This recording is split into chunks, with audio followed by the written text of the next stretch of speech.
رات کے 9 بج گئے تھے جب سفیان نے ایک پینٹ شرٹ اس کے بیڈ کے پاس رکھا۔ سر، سب ہو گیا ہے، آپ کو کچھ چاہیے؟ اس نے ادھر ادھر دیکھا، سب موجود تھا۔ نہیں، کچھ نہیں، تم جا سکتے ہو۔ مسکرا کر سلام کرتا سفیان چلا گیا تھا۔ دوائیاں خشک تھیں جس کی وجہ سے گلا بار بار سوکھ رہا تھا اور وہ پانی پیتا جا رہا تھا۔ کتاب پڑھنے میں وہ اتنا مگن تھا کہ دروازے پر دستک اسے سنائی ہی نہیں دی۔ سکینہ نے ایک بار پھر دستک دی مگر جواب ندارود۔ آخر وہ پلٹنے لگی جب بولا، دستک نہ دو۔ اس نے حیرت سے پلٹ کر دیکھا۔ ناول الطاف فاطمہ کا دستک نہ دو۔ اس نے کتاب ایک سائیڈ پر رکھ دی۔ زبردستی مسکراتی وہ اس کے پاس آ کر بیٹھ گئی۔ کیا پڑھ رہے تھے؟ دستک نہ دو۔ اس کی الطاف فاطمہ نے لکھا ہے کہ عیسائی کہتے ہیں دستک دو گے تو دروازہ تمہارے لیے کھولا جائے گا، اور بدھا کو ماننے والے کہتے ہیں کہ دستک نہ دو، پیار کو دستک کی ضرورت نہیں۔ مگر میرا خیال ہے اگر اس کہانی کا ہیرو سردرلیفچی گیتی کے دل پر دستک دے دیتا تو شاید وہ اپنے لیے اس آدمی کا انتخاب نہ کرتی جو اس سے عمر میں کافی بڑا ہے۔ وہ یہ سوچتا رہا کہ وہ اس کے جذبات کو سمجھے گی، یہ سوچتا رہا کہاں وہ گیتی آرا اور کہاں میں معمولے سے جوتے کپڑے بیچنے والا۔ میرا خیال ہے ہر جذبے کا اظہار ضروری ہے، دستک دے دینی چاہیے۔ ہو سکتا ہے دروازے والا منتظر ہو، آنکھیں پڑھنے کا ہنر ہر کسی کو تھوڑی آتا ہے۔ لیوچی اسے دیکھتا رہا مگر گیتی اپنی مشکلات میں کبھی اس کی آنکھوں کو غور سے دیکھ ہی نہیں پائی، یا شاید اسے آنکھیں پڑھنی ہی نہیں آتی تھی، اس لیے ایک بار دستک دے دینی چاہیے۔ اور تمہیں پتا ہے انہوں نے اور کیا لکھا ہے؟ سکینہ نے سوالیہ نظروں سے اسے دیکھا۔ لکھا ہے جب نوالے حلق میں پھنسنے لگیں تو نہ سمجھ جاؤ کہ کوئی بہت اپنا بھولا ہے۔ اس نے گردن موڑ کر سائڈ ٹیبل پر موجود آدھے سے زیادہ کھانے کو دیکھا۔ آپ نے کھانا نہیں کھایا؟ دل نہیں کیا، دوائی کھانی تھی اس لیے تھوڑا کھا لیا، حلق سے کچھ اتر ہی نہیں رہا تھا۔ وہ مسکرا کر اس کے چہرے کے اتار چڑھاؤ دیکھ رہا تھا۔ مجھے آپ سے معافی مانگنی تھی، کل رات میں مجھے برا نہیں لگا، ہو جاتا ہے، تم سارا دن نکال کر اب آئی ہو۔ وہ کام تھے بہت، اس لیے اسے جھنجھلاہٹ ہونے لگی تھی۔ وہ اس کے ساتھ نہیں رہنا چاہتی تھی۔ بستر پر پڑے اس معذور کو دیکھ کر اس کا دل ہول اٹھتا تھا۔ سارے کام مجھ سے زیادہ ضروری ہو گئے سکینہ، تم جانتی ہو مجھے کتنا اکیلا پن لگا تم نہیں آئی تو۔ حیدر، اب تو آپ ایسے ہی رہنے والے ہیں، کیا سارا دن آپ کے ساتھ گزار دوں، کام نہ کروں؟ اس کی بات پر حیدر کے دل کو دھکا سا لگا۔ میں یہ تو نہیں کہہ رہا، سارا نکالو، پر کچھ وقت تو میرا حق ہے، اور تمہیں کتنا انتظار رہتا تھا اس دن کا جس دن ہم ایک کمرے میں رہیں، تو اب وقت ہے نا۔ اس کی باتوں کے معنی سمجھ کر اسے گھبراہٹ ہونے لگی تھی، اس لیے اٹھ کر باہر آ گئی تھی جب سامنے سے اس کی والدہ آ گئی۔ سکینہ، کیا بات ہے؟ ان سے نظریں چرا کر آگے بڑھ گئی تھی۔ رکیں، مجھے آپ سے بات کرنی ہے۔ وہ جو حیدر کو دیکھنے جا رہے تھے اپنی بیگم کی آواز پر پلٹے۔ مجھے آپ سے ضروری بات کرنی ہے، چلے میرے ساتھ۔ وہ آگے بڑھے جب انہیں حیدر کے کھانسنے کی آواز آئی۔ وہ دونوں کمرے میں آئے تو وہ خالی جگہ کو ہاتھوں میں لیے بیٹھا تھا۔ چچی، وہ پانی لا دیں، میڈیسن کی وجہ سے گلا بہت سوکھتا ہے۔ انہوں نے اکتا کر اسے دیکھا۔ حیدر، اب تو تمہیں ہر وقت کوئی نہ کوئی اپنے پاس چاہیے ہوگا۔ ان کی طنز بھری بات کو اس نے غلط سمجھا۔ جی چچی، چاہیے تو ہوگا، ساری رات اکیلے تنہا کہاں گزار سکتا ہوں، کوئی تو ہے جو وقت گزاری میں مدد دے۔ اس نے ایک گہری نظر سے اسے دیکھا اور پانی لینے چلی گئی۔ چاچا اس کے پاس ہی بیٹھ گئے تھے۔ حیدر، تم ٹھیک ہو نا؟ وہ نرس ٹھیک ہے نا؟ جی چاچا، وہ ٹھیک ہے، بس بولتا بہت ہے۔ چچی واپس آئیں تو پانی کا جگ رکھتے انہوں نے عاشر صاحب کو کمرے میں آنے کا اشارہ کیا اور چلی گئی۔ حیدر سے ملنے کے بعد وہ کمرے میں آئے تو وہ بے چینی سے ٹہل رہی تھی۔ معنی سمجھتے ہیں آپ اس کی باتوں کے؟ کیا مطلب؟ اس نے ایسا کیا کہا جو میں نہیں سمجھ سکا؟ شہلا بیگم نے افسوس سے انہیں دیکھا۔ صاف الفاظ میں کہا ہے اس نے وہ سکینہ سے نکاح چاہتا ہے۔ ان کی بات پر انہیں حیرت ہوئی تھی۔ چند لمحے کچھ دیر اس بات پر سوچنے کے بعد وہ ان سے مخاطب ہوئے۔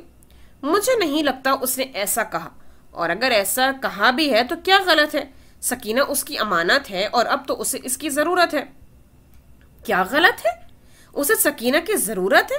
اسے ایک نوکرانی کی ضرورت ہے عاشر، اور آپ چاہتے ہیں ہماری اکلوتی اولاد ساری زندگی اپنے اپاہج شوہر کا بوجھ ڈھوتی رہے؟ شہلا، ان کا لہجہ ذرا اونچا ہو گیا تھا، یہ کیا کہہ رہی ہو تم؟ دماغ تو خراب نہیں ہو گیا تمہارا؟ لگتا ہے بیٹے کی موت کا صدمہ لگ گیا ہے تمہیں۔ ہاں سمجھے، لگ ہی گیا، اور اگر آپ یہ چاہتے ہیں مجھے موت سنائیں تو کر دیں گے سکینہ کا نکاح حیدر سے، کیونکہ میرے جیتے جی میں اپنی بچی کو ساری زندگی دکھی اور ناخوش نہیں دیکھ سکتی۔ شاید بیٹے کی موت نے غم ہی اتنا بھر دیا اندر کہ اسے پتہ ہی نہیں تھا کہ وہ کیا کہہ رہی ہیں۔ یہی سوچ کر عاشر صاحب کچھ نم پڑے۔ دیکھیں شمائلہ بیگم، یہ بات آپ حیدر کی حالت اور سکینہ کا سوچ کر کہہ رہی ہیں۔ ہاں مشکل ہے، مگر اتنا بھی نہیں، وقت گزر جائے گا اور کون سا خدا کی ذات سے نا امید ہے، حیدر انشاءاللہ چلنے لگے گا۔ انہوں نے نم آنکھوں سے انہیں دیکھا۔ نہیں، میڈیکل رپورٹس اور ڈاکٹر نے صاف الفاظ میں کہہ دیا ہے کہ حیدر اب کبھی نہیں چل سکتا ہے۔ عاشر صاحب، آپ کو آپ کا معذور بھتیجا نظر آ رہا ہے تو ہماری معصوم بچی نہیں؟ بتائیں کیا وہ ایک اچھی شادی شدہ زندگی گزار پائے گی؟ خود بتائیں۔ ان کے سوال نے انہیں نظریں جھکانے پر مجبور کر دیا تھا۔ لیکن سکینہ سے تو پوچھ لو وہ کیا چاہتی ہے۔ سکینہ نے ہی کہا ہے مجھ سے کہ وہ اب حیدر سے منسوب نہیں رہنا چاہتی۔ انہیں حیرت کا دھچکا لگا تھا۔ کیا؟ مگر وہ پسند کرتی تھی حیدر کو؟ پیار ایک طرف، لیکن اس حالت میں کسی بھی شخص کو اپنانا بہت ہمت کا کام ہے، اور وہ نہیں کر سکتی۔ میں آپ کے آگے ہاتھ جوڑتی ہوں، خدا کے لیے حیدر کو سکینہ کی زندگی سے الگ کر دے۔ مگر بیگم ایسے کیسے کر دوں؟ اس بچے کے ساتھ زیادتی، مرنے والوں کو وعدہ دیا تھا کہ اپنا بیٹا بنا کر رکھوں گا، اس کے ساتھ زیادتی کیسے کر دوں؟ وہ مجبور ہو گئے تھے۔ اس کا بھی حل ہے، پرسوں جرگہ بیٹھے گا اور ہم فیصلہ ونی کا کریں گے۔ عاشر صاحب چند لمحوں کے لیے ساکت ہو گئے تھے۔ کیا؟ تمہارا دماغ تو خراب نہیں؟ ونی کا کیوں؟ میں تو اس لڑکے کو جیل بھجوانا چاہتا ہوں اور تم مجھے ونی کا کہہ رہی ہو؟ انہوں نے ہاتھ کے اشارے سے انہیں تحمل رہنے کا کہا۔ نہیں عاشر صاحب، جان جائے تو کچھ نہیں، عزت جائے تو نسلیں برباد۔ اس سے ہمارا بیٹا چھینا ہے نا، ہم ان کی بیٹی لیں گے، اس کا حیدر سے نکاح ہوگا اور وہ ساری زندگی ہماری نوکرانی بن کر رہے گی۔ ہمارے بیٹے کے قتل کی یہی سزا ہے اس لڑکی کی کہ ہر روز کی تکلیف انہیں روز موت کے منہ دھکیلے گی، اور آپ حیدر کو منائیں یہ کہہ کر کہ جرگے کا ذاتی فیصلہ ہے اور تمہیں اس لڑکی سے کوئی رشتہ یا جذبہ جوڑنے کی کوئی ضرورت نہیں۔ نکاح اس کا سکینہ سے ہی ہوگا۔ اگر سکینہ کا رشتہ ہونے تک حیدر ٹھیک ہو گیا تو ٹھیک، ورنہ حیدر کا نکاح سکینہ سے نہیں ہوگا، بس اسے دھوکے میں رکھنا ہے کچھ وقت۔ عاشر صاحب سر پکڑ کر بیٹھ گئے تھے۔ یہ صحیح نہیں ہے بیگم، یہی صحیح ہے۔ سانپ بھی مر گیا اور لاٹھی بھی نہیں ٹوٹی۔ ان لوگوں کو سزا بھی مل گئی، حیدر کو ساتھی بھی، اور سکینہ بھی بچ گئی۔ وہ بس ان کا خباثت سے بھرا چہرہ دیکھتے رہ گئے۔